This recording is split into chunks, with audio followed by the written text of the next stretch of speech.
महाराष्ट्र की 29 महानगर पालिकाओं के लिए 15 जनवरी को मतदान होने हैं, लेकिन इस मतदान के पहले ही लगभग 68 उम्मीदवारों की जीत हो चुकी है और इसमें सबसे ज्यादा सत्ताधारी अलायंस के उम्मीदवार दिखाई दे रहे हैं। आपको बता दें कि महाराष्ट्र के इन महानगर पालिकाओं का ये चुनाव काफी मायने में इंटरेस्टिंग है, क्योंकि यहाँ पर ठाकरे ब्रदर्स की साख दांव पर लगी हुई है, तो वहीं दूसरी तरफ भारतीय जनता पार्टी और एकनाथ शिंदे के सामने ये मौका है कि वो बड़े पैमाने पर देश की सबसे अमीर म्युनिसिपल कॉर्पोरेशन और उससे लगी हुई म्युनिसिपल कॉर्पोरेशन पर अपना दावा ठोकने का काम करे। लेकिन जिस तरह से इन 68 उम्मीदवारों की जीत हुई है, उसके बाद सोशल मीडिया पर लोग ये भी सवाल उठाने लगे हैं कि अगर ऐसे ही उम्मीदवारों को जीत दिलानी है तो चुनाव करवाने और मतदान करवाने का ढोंग क्यों करना चाहिए। इस वीडियो में मैं आपको बताऊंगा कि कौन सी पार्टी के उम्मीदवारों ने जीत हासिल की है और सबसे ज्यादा कौन से महानगर पालिकाओं में चुनाव के नतीजे एक तरह से घोषित हो चुके हैं। नमस्कार, आप देख रहे हैं लोकमत हिंदी। मेरा नाम है सोनू कनौजिया।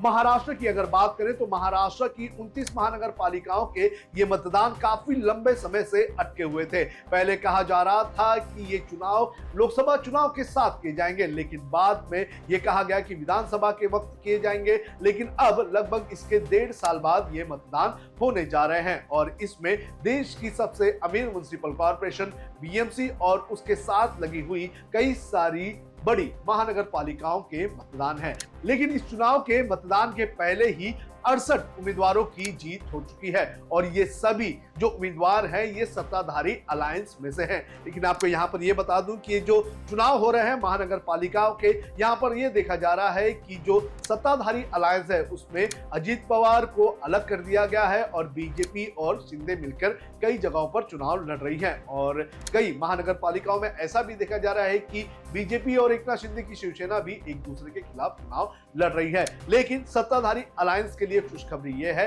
कि 68 उनके जो उम्मीदवार हैं वो जीत चुके हैं। कहां से और कितने जो उम्मीदवार हैं वो पार्टी वाइज जीते हैं अब तक, ये मैं आपको बता देता हूं। सबसे पहले आपको बता दूं कि भारतीय जनता पार्टी के 44 जो कैंडिडेट्स हैं उनकी जीत सुनिश्चित हो चुकी है। इसके अलावा जो एकनाथ शिंदे की शिवसेना है इसके 22 उम्मीदवार जीत चुके हैं। वहीं अजीत पवार की एनसीपी के जो 2 उम्मीदवार हैं उनकी जीत हासिल हो चुकी है और कहां पर ये जीत हुई है ये भी मैं आपको बता देता हूं।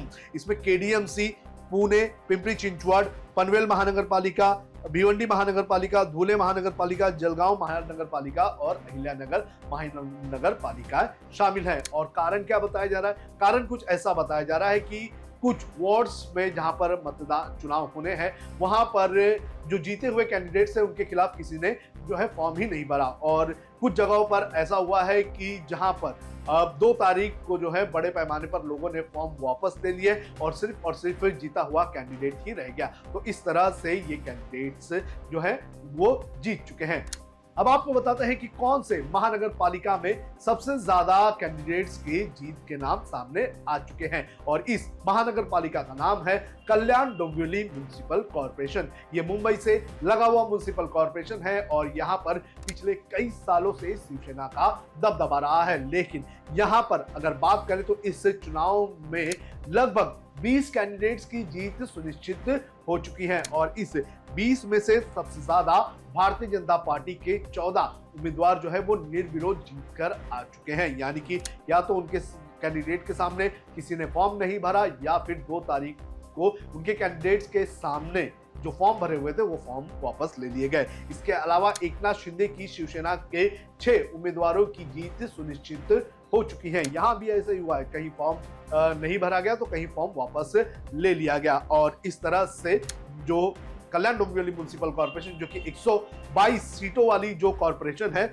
उसमें 20 सीटों पर जीत हासिल हो चुकी है। वहीं अगर कौन सी पार्टी ने इन लोगों के सामने अपने फॉर्म्स वापस लिए हैं ये भी सुनना काफी इंटरेस्टिंग है। आपको बता दें कि जहां एक तरफ उद्धव ठाकरे की शिवसेना, महाराष्ट्र नवनिर्माण सेना, कांग्रेस, एनसीपी, वंचित बहुजन आघाड़ी, ये सारे लोग ये कह रहे हैं कि हम बीजेपी के खिलाफ, एकनाथ शिंदे के खिलाफ चुनाव डट कर लड़ेंगे। लेकिन चुनाव के एन वक्त इनके ही कैंडिडेट जो है ये अपने फॉर्म्स और नॉमिनेशन वापस ले रहे हैं।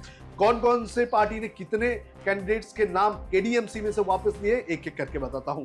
महाराष्ट्र नवनिर्माण सेना, राज ठाकरे की पार्टी, इनके 5 कैंडिडेट्स ने जो है अपने नाम वापस ले लिए, यानी कि इन्हें बीजेपी के खिलाफ चुनाव लड़ना था, बीजेपी के खिलाफ चुनाव जीतना था, लेकिन इनके कैंडिडेट ने यहां पर 5 कैंडिडेट ने अपने जो नामांकन है वो वापस ले लिया। राजू पाटिल, जिन्हें जिम्मेदारी दी गई थी, उनके नेतृत्व पर अब सवाल उठाया जा रहा है कि उनके नेतृत्व में केडीएमसी में मनसे के 5 कैंडिडेट ने अपना नामांकन वापस ले लिया। इतना ही नहीं, यहां पर जो मनसे के शहर प्रमुख थे, जिनका नाम मनोज घरात था, उन्होंने अपना नॉमिनेशन वापस ले लिया बीजेपी के कैंडिडेट के सामने और बीजेपी के महेश पाटिल की यहां पर जीत सुनिश्चित हो गई। इसके अलावा उद्धव ठाकरे भी यहां पर पीछे नहीं है। उद्धव ठाकरे की पार्टी की तरफ से यहां पर 6 कैंडिडेट्स ने अपना नामांकन वापस ले लिया। उद्धव ठाकरे की पार्टी के जो उप जिला प्रमुख थे राहुल भगत, उन्होंने बीजेपी के मुकुंद पेडनेकर के सामने अपना फॉर्म वापस ले लिया और मुकुंद पेडनेकर की जीत सुनिश्चित हो गई। इतना ही नहीं, राहुल भगत जो है वो वापस जाकर बीजेपी में ज्वाइन। इसके अलावा कांग्रेस के 3 कैंडिडेट्स ने अपना नॉमिनेशन वापस ले लिया। इसके बाद अजित पवार, यानी कि दोनों एनसीपी, अजित पवार की और शरद पवार की, इनके 5 कैंडिडेट्स ने नॉमिनेशन वापस ले लिए और रिपब्लिकन पार्टी ऑफ इंडिया का 1 और वंचित बहुजन आघाड़ी प्रकाश अंबेडकर की पार्टी के 1 कैंडिडेट ने अपना नॉमिनेशन वापस ले लिया और इसी के चलते जो 20 केडीएमसी की सीटें हैं वहां पर जीत सुनिश्चित हो गई।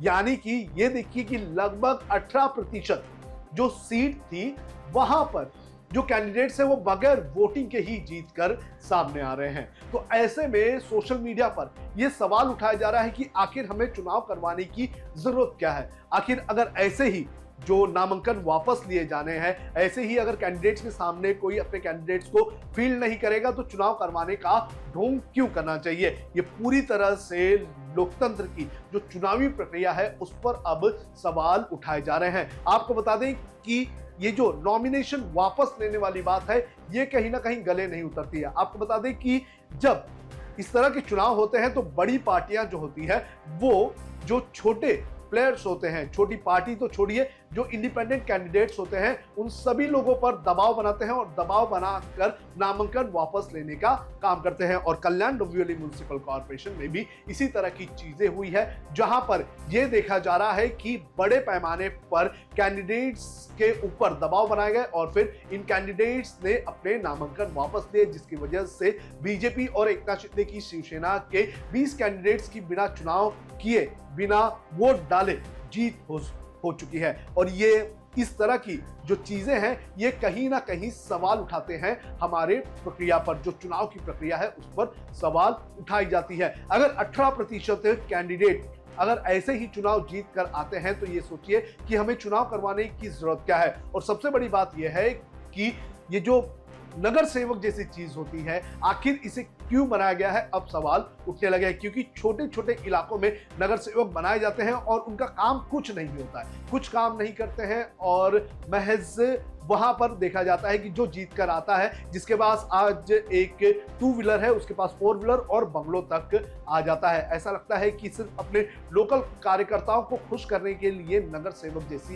एक पोस्ट बनाई गई है। क्योंकि यहाँ पर लोगों की वोट की कोई वैल्यू नहीं है, लोगों को ये नहीं पता होता कि उनका कैंडिडेट कौन है, बाहर से कैंडिडेट लाकर डाल दिया जाता है और फिर जो दूसरे उम्मीदवार होते हैं उन पर प्रेशर बनाकर जो कैंडिडेट्स हैं उनके नामांकन वापस ले लिए जाते हैं और फिर जो बड़ी पार्टियां होती है उनके जो कैंडिडेट्स हैं वो निर्विरोध जीत जाते हैं। बीजेपी, एकनाथ शिंदे की पार्टी, दोनों ही पार्टी पावर से, मनी और मसल, इन दोनों पावर से काफी ज्यादा स्ट्रांग है। अब कई लोग ये भी कह रहे हैं कि मनी और मसल पावर का इस्तेमाल करके कैंडिडेट्स को चुप करवाया गया है। कौन कौन से बीजेपी के कैंडिडेट्स ने जीत हासिल की है केडीएमसी में से, ये मैं आपको बता देता हूं। रेखा चौधरी, आशावरी नवले, रंजना पेनकर, मंदा पाटिल, ज्योति पाटिल, मुकुंद पेडनेकर, महेश पाटिल, साई शेलार, हर्षदा बोयर, जयेश म्हात्रे, दीपेश म्हात्रे, रवीना माली, पूजा म्हात्रे और सुनीता पाटिल, ये 14 बीजेपी के जो कैंडिडेट्स हैं उनकी जीत हो चुकी है। एकनाथ शिंदे की शिवसेना की तरफ से रमेश म्हात्रे, हर्षल मोरे, विश्वनाथ राणे, ज्योति मराठे, रेशमा निचल और वृषाली जोशी, ऐसे 6 कैंडिडेट्स की जीत हो चुकी है। हुई है। तो महाराष्ट्र में जो महानगर पालिकाओं के चुनाव है, इन चुनाव के पहले ही जो सत्ताधारी अलायंस है उसकी जीत का खाता खुल चुका है और जिस तरह से ये जीत हुई है उसके बाद सोशल मीडिया पर कई सारे सवाल भी उठने लगे हैं हमारी चुनावी प्रक्रिया को लेकर।